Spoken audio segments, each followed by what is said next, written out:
Bonjour à toutes et à tous, bienvenue, c'est Sens Public, on est ensemble comme tous les jours pour 90 minutes du lundi au jeudi à 18h et 22h sur Public Sénat, et c'est une édition spéciale consacrée au risque d'embrasement du Proche-Orient que l'on vous propose, avec d'abord le bras de fer Iran-Israël après les tirs de 200 missiles iraniens hier soir. Le Premier ministre Netanyahou menace.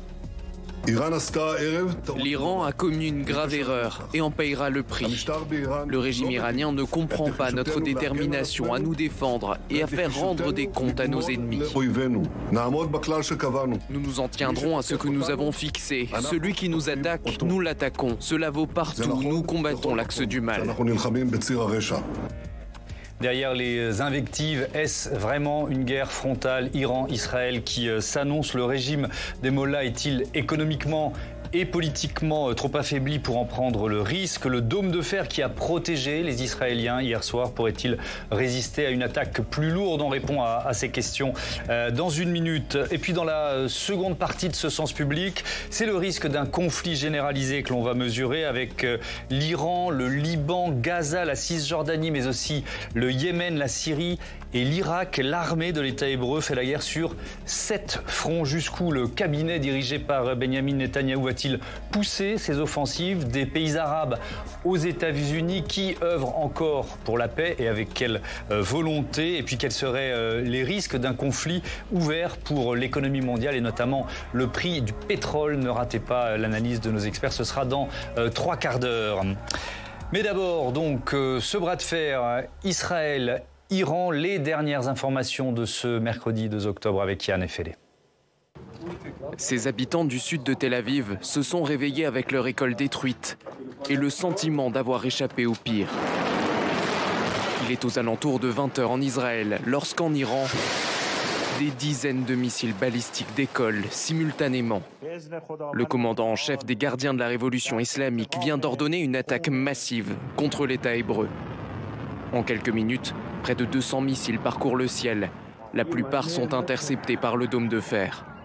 Les Américains et les Britanniques affirment avoir également participé à la défense d'Israël. Bilan, 2 blessés légers et un Palestinien mort en Cisjordanie occupée. Si l'attaque est passée, l'angoisse demeure au sein de la population. Cette fois-ci, c'était complètement différent. Le bruit était beaucoup plus fort, l'intensité était beaucoup plus importante. Je suis très désespéré. Je vois où va la guerre et je ne suis pas bien. J'espère que tout ira bien. En plus de cette attaque, Tel Aviv a aussi été la cible d'un attentat la même soirée. 2 assaillants palestiniens ont tué 7 personnes avec des fusils automatiques. Face à l'Iran, l'escalade militaire semble inéluctable, tant elle existe déjà dans les discours. Benyamin Netanyahou promet une réponse. Son ministre de la Sécurité est encore plus explicite. Je vais exiger auprès du cabinet que nous fassions à l'Iran ce que nous avons fait au Liban. Nous devons faire une chose, écraser, écraser, écraser, sans équivoque. Côté iranien, si Israël amorce des représailles, la menace est déjà lancée. L'opération de cette nuit sera répétée à une échelle beaucoup plus grande et toutes les infrastructures d'Israël seront frappées. L'attaque a été largement condamnée par l'Occident. Sur le front nord, les combats continuent, par les airs mais aussi au sol. Le Hezbollah et Israël ont échangé des tirs toute la journée. Tsahal annonce que 8 de ses soldats ont été tués au Liban. Et on va évidemment dans cette première partie de Sens Public vraiment se concentrer sur ce conflit entre Israël et l'Iran et la question de la riposte israélienne, qui est celle qui se pose maintenant. Quand Israël va-t-il frapper l'Iran? On en débat avec Emmanuel Dupuis. Bonsoir. Bonsoir. Bienvenue, vous êtes président de l'Institut Prospective et Sécurité en Europe et enseignant en géopolitique. Simone Randon-Benzaken, bonsoir et bienvenue. Vous êtes directrice de l'American Jewish Committee Europe. Bernard Ourcade, bonsoir et bienvenue.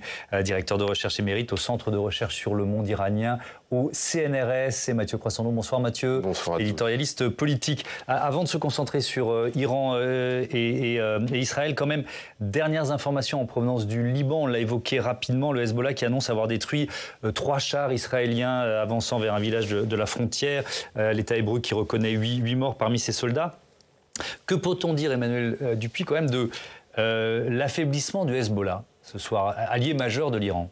Alors, vraisemblablement, le Hezbollah n'est pas totalement annihilé, malgré les opérations qui se sont succédées, les 4000 beepers qui ont explosé le 17 et le 18, suivis par les talkie-walkie, qui visaient quand même le leadership du Hezbollah d'un côté, et puis évidemment les attaques menées précédemment pour décapiter l'organisation. Vous avez mentionné le fait que ça se situe au sud du Liban. Il y a une différence entre Beyrouth, où se situe le leadership, et les combattants qui se situent pour la plupart au sud de Beyrouth et au sud du Liban. Donc le Hezbollah n'est pas plus décapité que le Hamas n'est pas totalement annihilé non plus. Donc, affaibli mais pas décapité. En tout cas, il n'a pas la capacité de frapper comme il le pouvait sur la grande partie du nord d'Israël, mettant en danger près de 70 000 habitants. C'était d'ailleurs la raison de l'entrée des commandos israéliens. Il faut voir si c'est une entrée temporaire ou définitive, si c'est le prélude, comme en 2006, à une opération militaire sur le terrain. Je vous rappelle qu'en 2006, l'opération avait duré 33 jours, 1200 morts. Là, pour l'instant, ce ne sont que les préludes à une opération qui pourrait être beaucoup plus longue et malheureusement beaucoup plus lourde en pertes humaines. Simone Ronan-Benzaken, il y a un chiffre qui est quand même frappant sur l'état de guerre en Israël aujourd'hui. Pas moins de 400 000 citoyens israéliens qui ont été appelés sous les drapeaux depuis un an. Pour un pays de 9 500 000 habitants, c'est évidemment énorme. C'est effectivement énorme. La pression depuis le 7 octobre où le monde, en réalité, a basculé, en tout cas où la société israélienne a basculé, est évident. Il y a une énorme pression au sein de la population israélienne, mais tout cela était à peu près prévisible. J'ai vu, vous avez montré un extrait d'un jeune homme qui semblait être surpris. Je pense qu'il est probablement plus l'exception que la règle. La plupart des Israéliens s'attendaient depuis des mois et des mois à l'ouverture d'un front au nord, pour la simple raison, c'est que, comme il a été indiqué, 60 000 personnes ont été déplacées dans le nord, qu'on va en Israël depuis le 7 octobre. On va dans les hôtels, le pays est vide, il n'y a pas un touriste en Israël, mais les hôtels sont pleins et ils sont surtout pleins de déplacés, réfugiés dans leur propre pays. Donc en réalité, le pays s'était rétréci parce qu'il y a aussi des réfugiés du sud d'Israël. Donc les Israéliens ont essayé une sorte de diplomatie, faire en sorte que effectivement le Hezbollah se retire derrière le Litani. Cela n'a pas fonctionné. Quotidiennement, des roquettes ont été envoyées sur le pays. Et donc, malheureusement, aujourd'hui, nous sommes dans une situation inévitable. C'est-à-dire, nous sommes de nouveau dans une guerre. Et on va, comme promis, se concentrer maintenant sur cette attaque iranienne sur Israël et sur la question de la riposte possible de l'État hébreu. Bernard Ourcade, je commence avec vous là-dessus, puisque l'armée israélienne a révisé le nombre de missiles. Il y avait 180 missiles d'un côté et 200 de l'autre. Finalement, l'armée israélienne parle d'environ 200 missiles tirés par l'Iran. Est-ce que, paradoxalement, c'est une riposte mesurée ? Je crois que oui, c'est très cruel de dire cela, parce que 200 missiles ou 180 missiles, peu importe, ce sont des missiles extrêmement meurtriers, très puissants, alors que l'attaque iranienne du 13 avril dernier était beaucoup plus massive. Il y avait presque 400 engins, dont beaucoup de drones. Les drones sont des petits engins qui vont à 300 km, 400 km à l'heure, mais qui pouvaient perturber le dôme de fer des Israéliens. Cette fois-ci, et des missiles, il y en avait assez peu. Il y avait peut-être 20, 30 missiles à l'époque. Maintenant, 200 missiles, c'est beaucoup plus lourd militairement. Mais la quantité ne sont pas les 700 que les Iraniens avaient annoncés. Ils avaient dit, voici une première menace, nous sommes très forts, si vous faites quelque chose, nous sommes capables d'attaquer massivement. Ils n'ont pas attaqué massivement, même si ça a été un peu plus. Donc, la question que je me pose, c'est pourquoi ? Parce qu'ils sont prudents, ou bien parce que c'est un équilibre, disons, des conflits à l'intérieur du gouvernement iranien. Certains, et j'en reparlerai, je pense aujourd'hui. Oui, on aura le temps d'en reparler. Oui. La question est, certains en Iran veulent toujours la libération de Jérusalem et prennent l'idéologie islamique des années 80 comme étant essentielle. Et ça existe, il y a des gens comme cela. Ils sont minoritaires aujourd'hui au gouvernement iranien. et le guide lui-même en soutenant Pezeshkian, le président élu au mois de juin dernier, réformateur, qui essaie de changer les choses radicalement et dit comme priorité, c'est renouer avec les États-Unis et lever les sanctions économiques. Donc, n'allons pas nous encombrer d'une guerre avec Israël qui, dans tous les cas, ne sera jamais rayée de la carte, ce n'est pas notre problème. Soyons sérieux, notre problème, la survie de la République islamique est en jeu. Donc, arrêtons de faire n'importe quoi et dont la riposte, elle doit être mesurée pour ne pas justifier une riposte très violente de la part d'Israël. Et justement, c'est ce qu'on attend maintenant, la riposte israélienne. Les Israéliens qui ont reçu hier une alerte sur leur téléphone portable avant d'entendre les sirènes se déclencher, la plupart ont pu se mettre à l'abri, comme cet habitant de Tel Aviv. On l'écoute.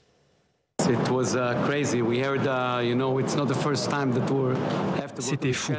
Vous savez, ce n'est pas la première fois que nous devons aller dans l'abri. Ce n'est pas la première fois que nous sommes attaqués. Nous entendons régulièrement les bombes. Il y en a partout. Nous les voyons partout, même depuis notre balcon. Mais cette fois-ci, c'était complètement différent. Le bruit était beaucoup plus fort. L'intensité était beaucoup plus importante. Nous avons couru vers l'abri. Nous nous sommes cachés. C'était vraiment effrayant. Ce n'était pas quelque chose que nous aurions pu prévoir. Alors, il y a la perception par les Israéliens, Emmanuel Dupuis, et puis effectivement, la réalité de la puissance déployée par l'Iran lors de cette attaque hier soir. Comment vous l'analysez ? Il y a effectivement l'annonce qui a été faite par les Pasdaran en direct, avec cet objectif de frapper la totalité du territoire israélien. Et en fait, paradoxalement, ce sont des cibles très précises. La base de Nevatim, où se trouvent les moyens militaires et les moyens aériens qui permettraient une frappe en retour, les F-35. C'est d'ailleurs peut-être la raison pour laquelle les Américains et les Israéliens vont coordonner leur attaque. Le quartier général du Mossad, on a beaucoup parlé de cela dans les réseaux sociaux. A-t-il été visé ? A-t-il été atteint ? Ou a-t-il été finalement une cible d'environnement ? Mais je crois que c'est important effectivement d'avoir à l'esprit qu'il y avait l'annonce faite pour les Iraniens, en disant que nous avons la capacité de frapper massivement. C'était à peu près le même narratif en avril dernier. Et puis, effectivement, la réalité, faut-il le rappeler, de l'efficacité du dôme de fer. On va en parler, ça en détail. De la capacité d'Israël de bénéficier de l'aide de ses alliés, parce qu'il faut traverser un certain nombre de territoires. Un certain nombre des 180 ou 200 missiles ont été interceptés avant qu'ils n'arrivent sur le territoire israélien. Il y a quand même une nouveauté. Vous faisiez référence au mois d'avril. Donc, effectivement, l'Iran s'était vengé d'une attaque contre son consulat à Damas. Il y avait eu plusieurs commandants des gardiens de la Révolution qui avaient été tués. Là, il y a une différence, notamment, alors vous allez peut-être me démentir, mais j'ai lu qu'il y avait des missiles hypersoniques qui avaient été utilisés par l'Iran, les Fatah. De quoi on parle, Emmanuel Dupuis ? Alors, ce sont des missiles qui forcément vont plus rapidement que des missiles subsoniques, avec une vitesse qui dépasse les Mach 5, Mach 6. Donc ils sont plus difficilement interceptables. Qui pose la question de savoir qui a la possibilité de les intercepter. Vraisemblablement, la Jordanie n'a pas forcément ces moyens, et un certain nombre de pays du Golfe Persique, qui par solidarité ont dit qu'ils avaient assuré la sécurité d'Israël, non plus. Les deux seuls dans la région qui ont cette capacité sont les Américains et les Israéliens. Preuve en est, avec les images que nous avons vues, qu'un certain nombre de missiles ont percé. Mais le dôme de fer n'est pas 100% hermétique. Et de toute façon, il y a le dôme de fer, il y a le système Arrow. Donc il y a plusieurs... Ne dites pas trop parce qu'on va vraiment détailler ça tout de suite avec Alexandre Poussard. Mais vous avez commencé à nous parler de la perception israélienne. Une fait, finalement, vous vous attendiez... Alors là, on parlait du Hezbollah, de l'offensive sur le sud du Liban. Mais... l'amplitude de l'attaque d'hier soir, quand j'entends le témoignage de cet habitant de Tel Aviv, c'est pour ça qu'on l'a choisi, il y a quand même eu ce ressenti d'un état supplémentaire ou d'une marche supplémentaire franchie. Oui, absolument. La perception, elle est exactement celle-ci, d'une attaque massive, très rapide. La dernière fois, au mois de... Il a fallu aller très vite pour se protéger. Il fallait y aller très vite, effectivement. Et effectivement, les bruits ont été entendus partout. Donc la perception, elle est très différente. Mais là où je voulais en venir tout à l'heure, c'est que la perception, depuis le départ, depuis le 7 octobre, n'est pas uniquement... Et vous l'avez dit au début, qu'il s'agirait uniquement d'un front au sud et ensuite au nord. C'est une menace globale. Et en réalité, les Israéliens, vous les entendez beaucoup parler de l'axe du mal ou du cercle de feu ou la tête du serpent ou de l'octopus. On sait qu'à la fin de la fin, le régime qui est plus ou moins derrière et avec qui il va falloir à un moment s'affronter, et effectivement la République islamique d'Iran. Et donc, la perception aujourd'hui en Israël, c'est qu'on y est, mais en tout cas, on y arrive. Emmanuel Dupuis. Alors, il y a une différence, pour revenir à ce qu'a dit Bernard, c'est qu'en avril dernier, c'était des drones qui, évidemment, prenaient beaucoup plus de temps.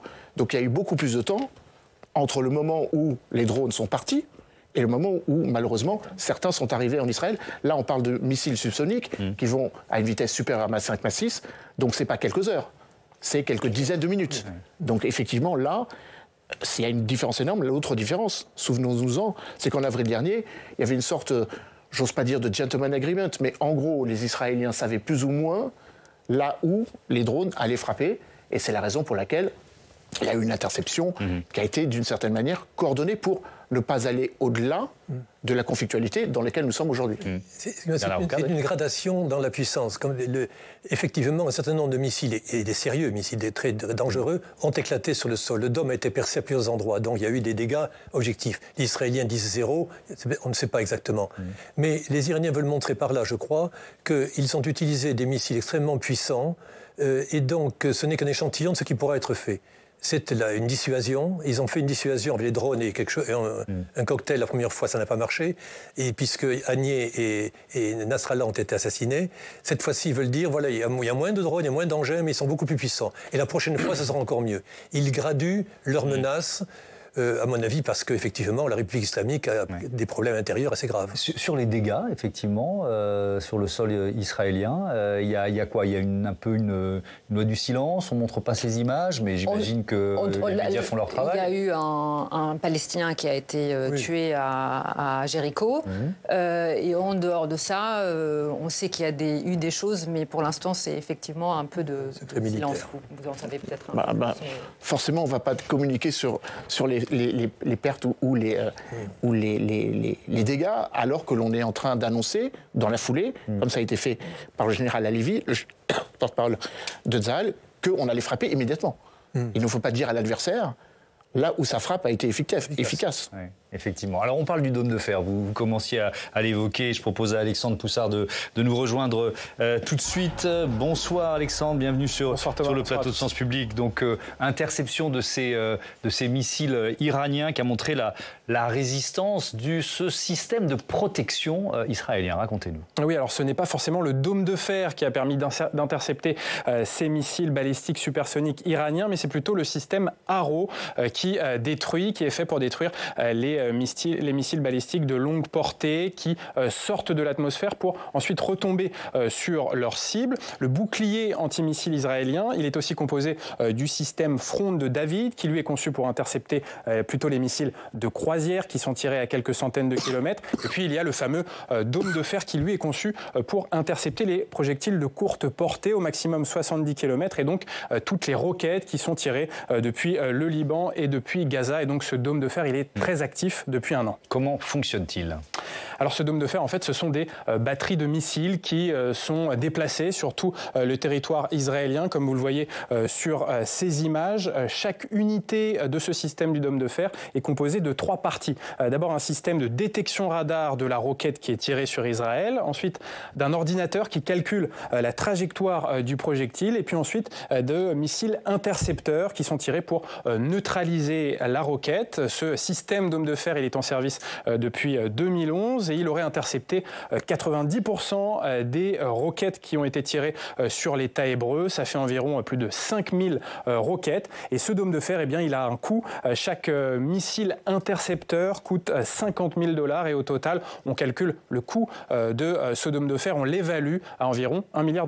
Merci beaucoup Alexandre pour toutes ces informations. Ça veut dire, Simone Rodan-Benzaket, qu'Israël a basculé en économie de guerre, très clairement ? Très clairement. Très clairement. Vous l'avez dit tout à l'heure, une très grande partie c'est une armée de citoyens. Donc une très grande partie des citoyens est effectivement mobilisée, des réservistes. Mais est-ce que c'est, pardon de vous interrompre, est-ce que c'est au prix d'un affaiblissement économique d'Israël ? Cette guerre qui dure. Oui, c'est bien évidemment. La note a été dégradée par Moody's à 2 reprises en Israël. Après, côté israélien, il y a quand même une confiance plus largement dans l'économie israélienne après, parce que c'est une société qui est très jeune, c'est une société qui on l'appelle beaucoup la start-up nation, c'est-à-dire extrêmement flexible, notamment très en pointe sur la question de la technologie, mais actuellement, la situation économique est effectivement très problématique. Il y a des gens qui partent et qui ont dû quitter leur travail pendant 3, 6, 9 et presque 12 mois. Ceux qui sont partis 2 fois à Gaza, maintenant partent dans le nord, ils doivent abandonner leur travail. C'est beaucoup de sacrifices. Est-ce qu'ils ont le sentiment que c'est une forme d'affrontement final, enfin que c'est la guerre dont vous parliez qui arrive, ou que... C'est une guerre existentielle. La perception est évidemment que c'est une guerre. Là, je veux dire, la période que l'on vit actuellement, il y a un côté, tout le pays se mobilise. Parce que c'est une guerre existentielle et parce qu'on est proche d'un affrontement qui peut... Encore une fois, je l'ai dit dès le début, c'est pas graduel. C'est depuis le 7 octobre, le pays a basculé. Et il y a une conscience que tout ce qui a été vécu avant, c'est-à-dire le sentiment que, d'une certaine manière, il peut y avoir une sorte de management des adversaires. Ce qui a été fait dans le Sud, c'est-à-dire laisser de l'argent par le Qatar et notamment aussi par l'Iran rentrer à Gaza, avec l'idée que finalement les leaders du Hamas vivaient très bien à Gaza, qu'ils avaient leur gouvernement, qu'ils avaient leur armée, qu'ils avaient leur piscine et leur luxe, ce qui est vrai. Hein.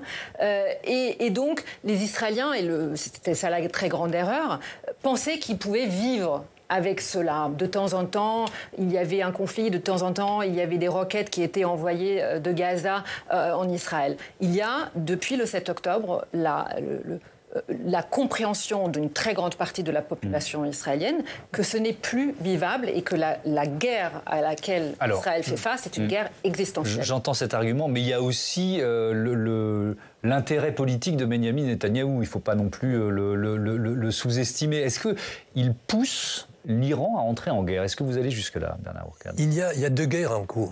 Il y a une question palestinienne. Le 7 octobre, c'est une question palestinienne du Hamas qui a attaqué Israël de la façon atroce que l'on connaît.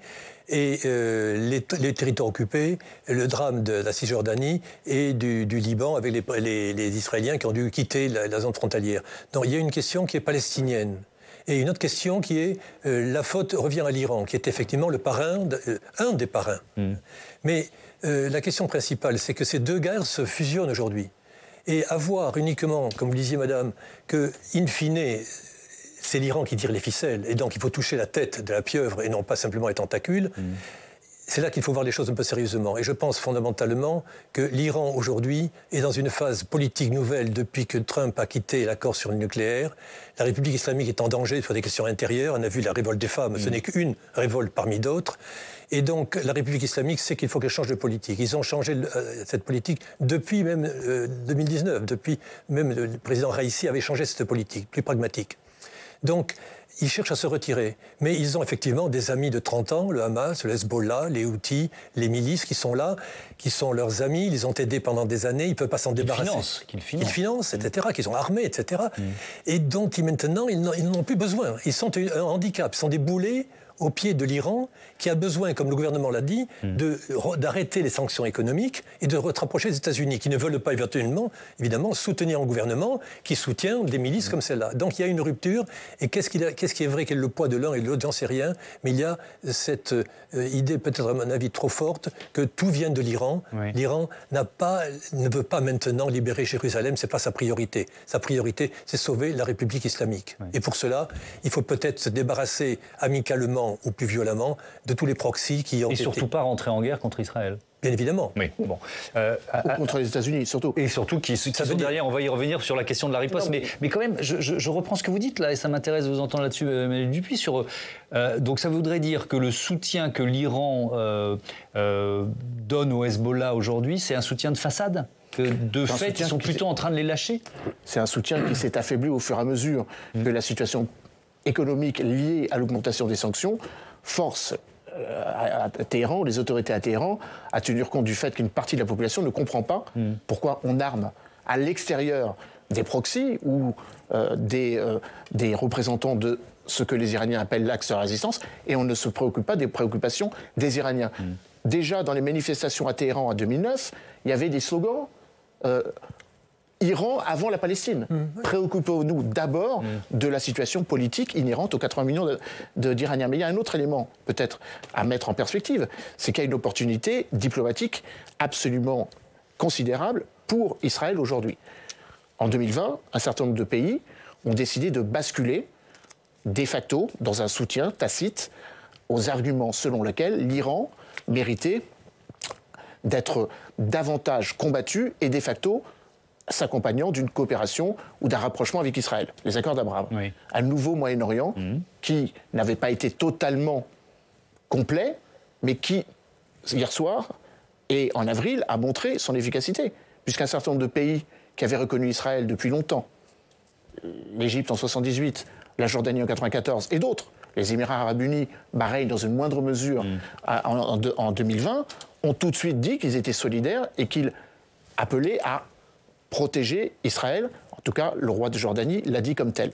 Donc, si vous prenez cette image assez symbolique du Premier ministre israélien qui va à l'Assemblée générale des Nations unies avec deux cartes, en mettant d'un côté ce qu'il appelle la malédiction, l'axe de la résistance ou l'axe du mal, l'Iran, l'Irak, la Syrie, auquel il rajoute le Liban, et puis ce qu'il appelle la bénédiction, avec une flèche qui met Israël au cœur des dynamiques économiques, ce qu'on appelle les interconnexions de l'Inde vers la Méditerranée, en y associant l'Arabie saoudite, qui n'a pas encore reconnu Israël, bien sûr, l'Égypte, les Émirats arabes unis, Bahreïn, et j'en oublie un, le Qatar, il le mentionne de manière un peu plus elliptique. Donc, ce contexte fait qu'un certain nombre de pays n'ont pas montré leur solidarité à l'Iran, mais ont démontré, au moins par leur passivité, qu'ils ne se désolidarisaient de la position défendue par les Pasdaran,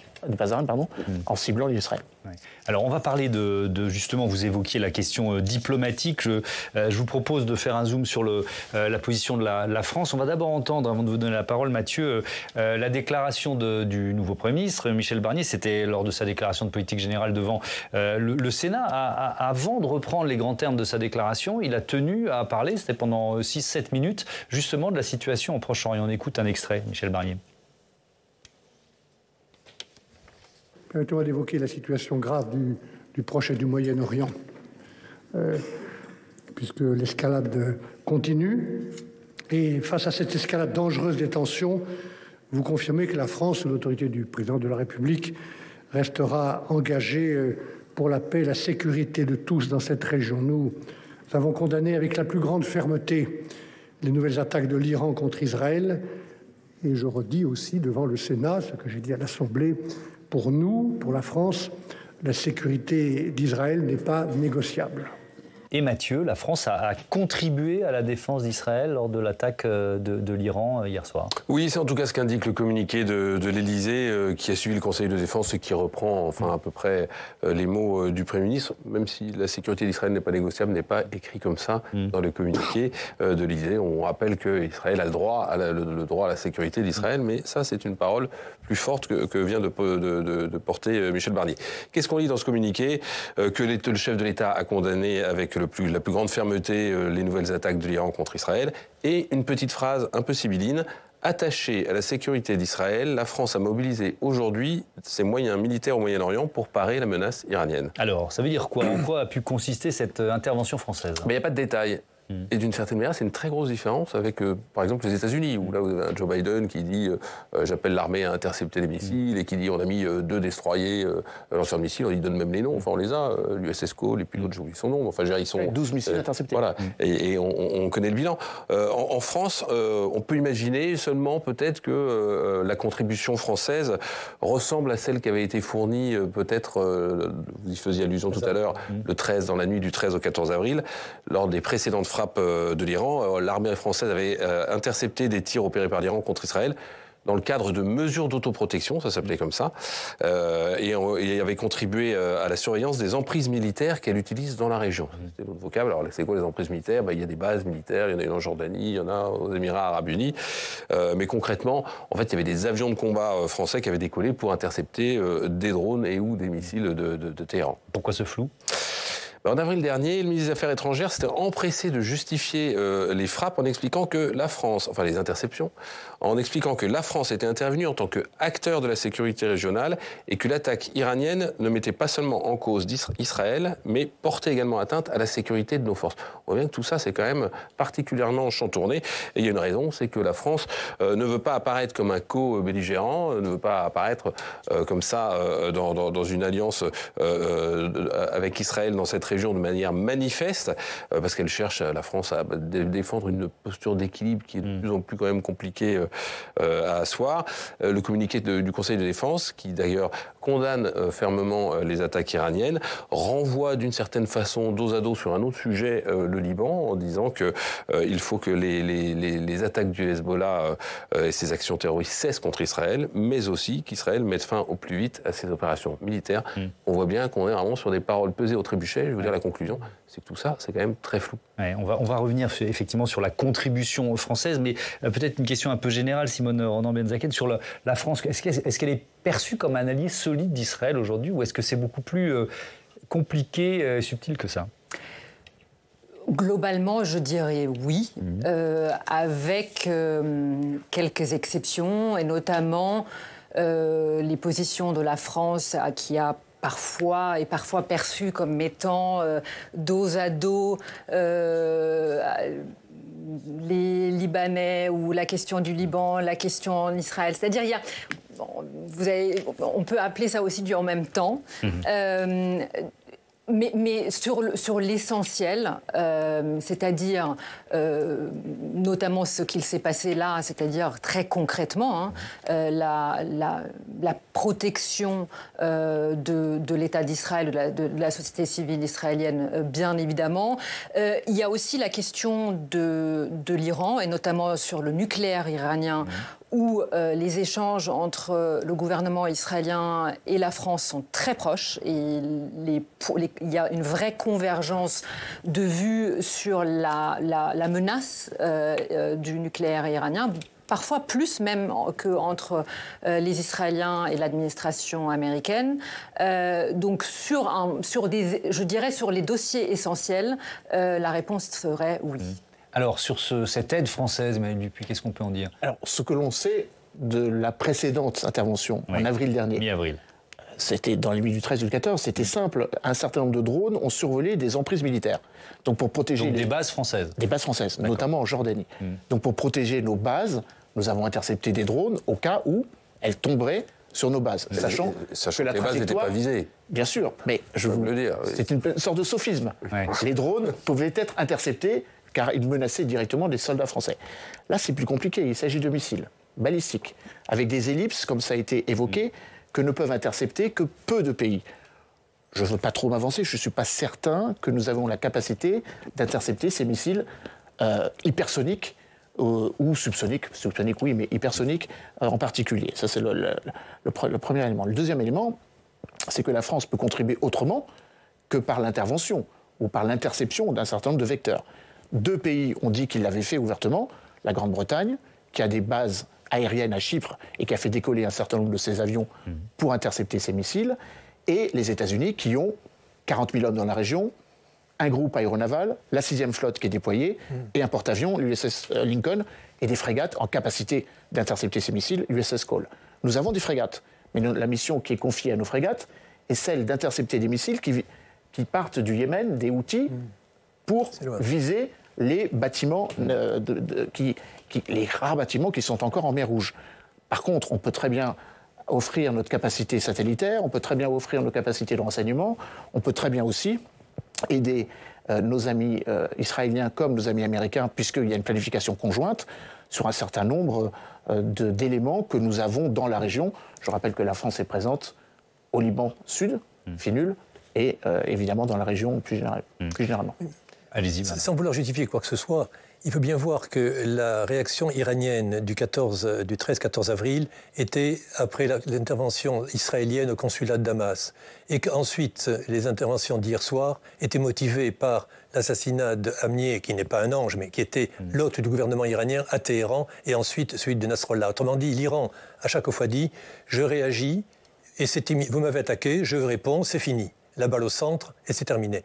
Donc, il faut replacer les choses dans le contexte politique pour bien voir que l'Iran fait, hélas, avec des moyens qu'on lui connaît, qui sont détestables, une réaction, mais c'est une réaction politique. Et la question principale, le nucléaire, viendra derrière. Et il faut voir stratégiquement où on en est et ne pas tout mélanger. L'aspect technique de ces missiles est important. Voyons ce que ça signifie, ce qui est derrière et quel est vraiment le rôle de l'Iran et ce que veut l'Iran aujourd'hui. Alors, on va parler de la riposte israélienne qui pourrait intervenir dans les prochains jours, prochaines heures, je ne sais pas. Mais d'abord, cette dernière information, la branche armée du Hamas qui revendique l'attentat qui a eu lieu à Tel Aviv, qui a fait 7 morts, Simone Rona Benzaken. Est-ce que, d'une certaine façon, c'est pas la démonstration que la stratégie de Netanyahou, quand il dit le Premier ministre israélien, on va éradiquer le Hamas, de toute façon, c'était illusoire? Est-ce que c'est pas un échec de Benyamin Netanyahou de lire ça aujourd'hui? Je pense que la réalité, c'est que il s'est mal exprimé en réalité au départ. C'est-à-dire cette idée d'éradiquer le Hamas, bien évidemment, c'est impossible. De la même manière qu'on n'a jamais éradiqué Al-Qaïda, de la même manière qu'on n'a jamais éradiqué Daesh. On parle d'une idéologie, donc voilà. On ne peut pas l'éradiquer. Mais l'objectif, en réalité, quand vous parlez à la partie militaire et même politique, aujourd'hui, c'est de faire en sorte que le Hamas ne puisse plus agir de la sorte, puisse plus gouverner en réalité Gaza et donc représenter une menace constante sur Israël. De cette manière-là, en réalité, en tout cas pour l'instant, une partie a été réussie. Alors, dans combien de temps est-ce que cela va durer? Qu'est-ce qui va être ensuite, va se passer pour la gouvernance de Gaza? C'est une autre question. Mais l'objectif, clairement, du gouvernement israélien est de faire en sorte que le Hamas ne puisse plus gouverner Gaza. Je reprends la main parce qu'il nous reste quelques minutes. Parlons de cette riposte israélienne en écoutant d'abord le porte-parole de l'armée israélienne, Daniel Hagari, qui annonce ce qui pourrait se passer. Nous sommes en état d'alerte, en défense et en attaque. Nous protégerons les citoyens de l'État d'Israël. Cette fusillade aura des conséquences.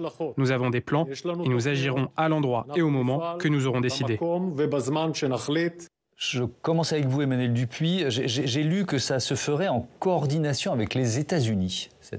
Oui, sans doute, parce que les États-Unis veulent peut-être cornaquer ou limiter l'intensité de la frappe dans cette notion de proportionnalité. Oui. Et puis, pour une autre raison technique, c'est que les appareils qui seraient utilisés pour mener cette frappe sont des appareils américains. Les F-35, notamment, même si, sans doute, une partie aurait été ciblée par les tirs d'hier soir, par les tirs iraniens. Et puis, souvenons-nous-en aussi, le président Biden veut absolument que cette question soit réglée ou n'obère pas l'agenda qui le sépare pour sa vice-présidente de l'élection le 5 novembre. Car ce serait une aubaine si le 5 novembre, la question n'est pas réglée. Donald Trump lui-même a embrayé en disant que s'il était au pouvoir, jamais cette frappe n'aurait eu lieu. On connaît cette narration sur d'autres conflits.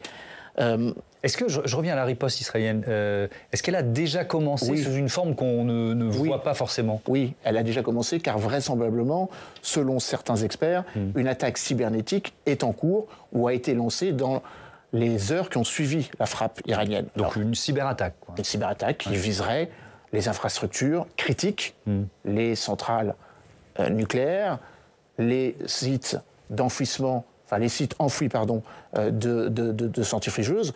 Les Israéliens pratiquent cela depuis une vingtaine d'années, leur permettant de ne pas frapper directement.